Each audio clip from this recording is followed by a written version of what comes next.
1. The return to Black Hollow. Hen Clara Jensen inherited the centuries-old Black Hollow manor from her estranged uncle. She was both intrigued and unsettled.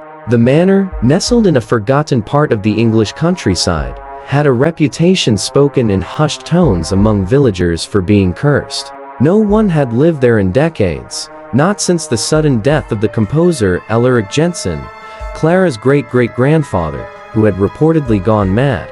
Clara, a professional pianist in London, was drawn to the manor not just out of familial duty, but because of something she had discovered in a box of her late mother's belongings, a faded journal written by Alaric himself. Inside, he referenced an unfinished symphony he claimed had come to him in dreams, an ethereal, haunting melody that seemed to play itself on the wind. According to his words, the music was not of this world. Curious and eager to uncover the musical legacy buried in her bloodline, Clara took a sabbatical from the city and journeyed to Black Hollow.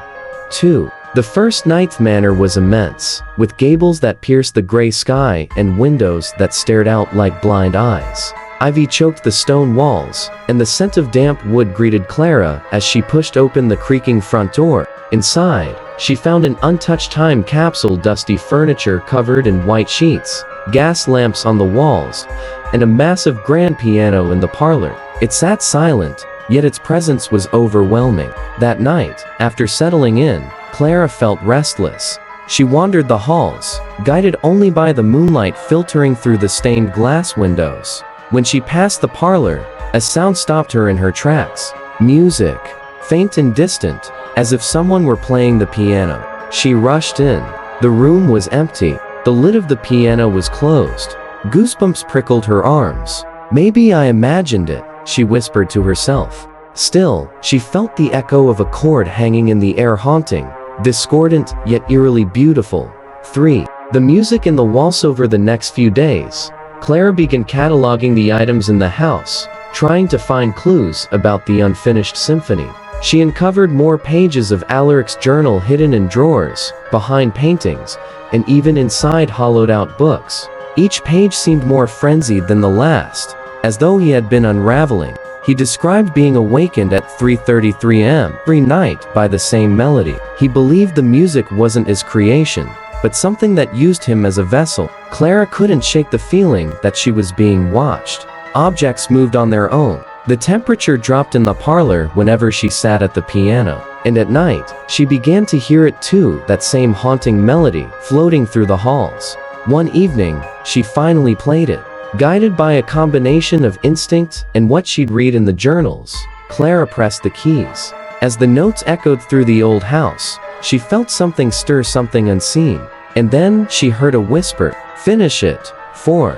The visitors in the dark. That night, Clara dreamt of a man standing in the corner of the parlor, his back to her. He played the piano with movements that didn't match the sound. The melody was wrong, reversed, almost as if time were running backward. When she called out to him, the man turned, revealing hollow sockets where his eyes should be.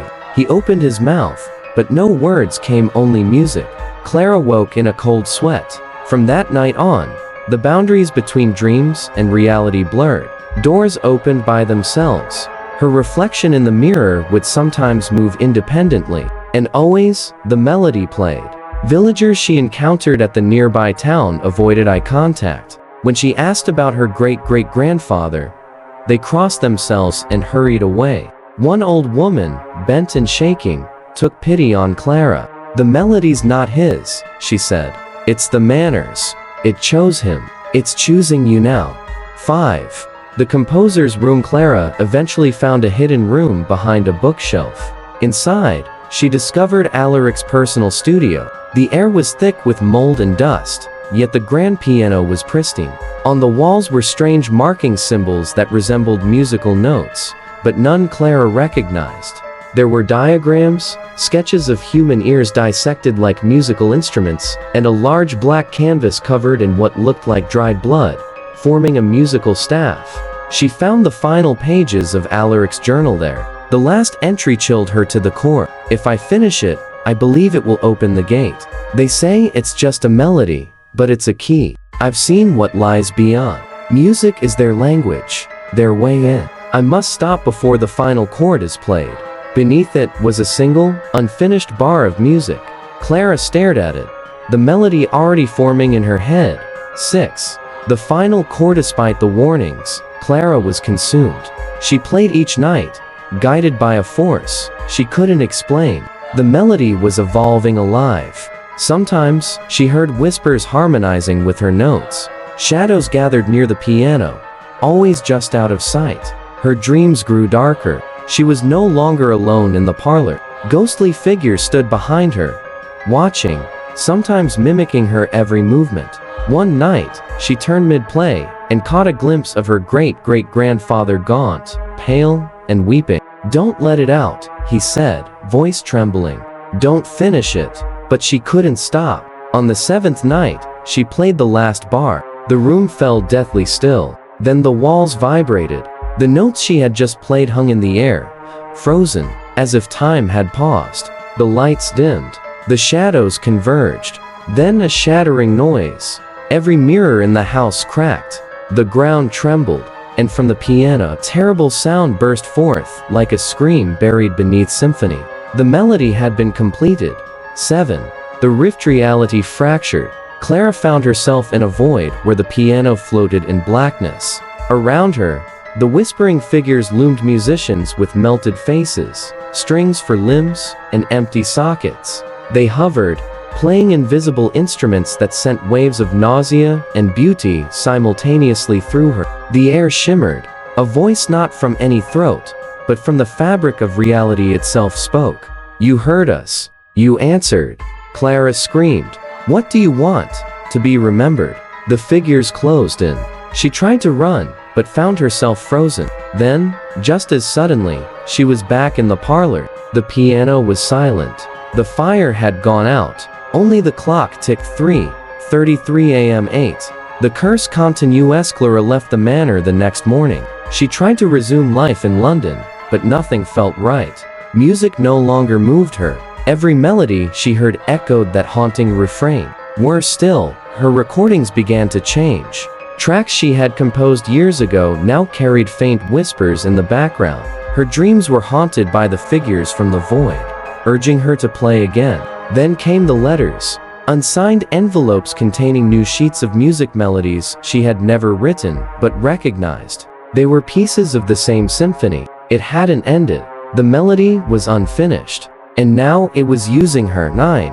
The music box. On day, a package arrived at her door. Inside was a small, antique music box. Clara wound it up, and a familiar tune began to play, slower, almost sorrowful. It was the haunting melody. She stared at it, transfixed, until the box played a new note, a note not part of the original tune. A discordant, jarring sound that didn't belong. Then another, and another. It was evolving. Clara realized then. The melody was alive. It was spreading, infecting instruments, recordings, perhaps even minds. It wasn't just haunting her, it was haunting the world. 10. The legacy. Clara disappeared 6 months later. Her apartment was found abandoned. On her piano sat the music box, still playing. No signs of struggle, no trace of her. But her compositions began to surface online, haunting, indescribably beautiful pieces that left listeners deeply disturbed. Some claimed to see shadowy figures in their homes after listening. Others reported dreams of voids filled with music and faceless musicians. And always, the same refrain played just beneath the surface, barely audible, waiting to be heard. The haunting melody. It was never a song. It was a message. And now it had found a new composer.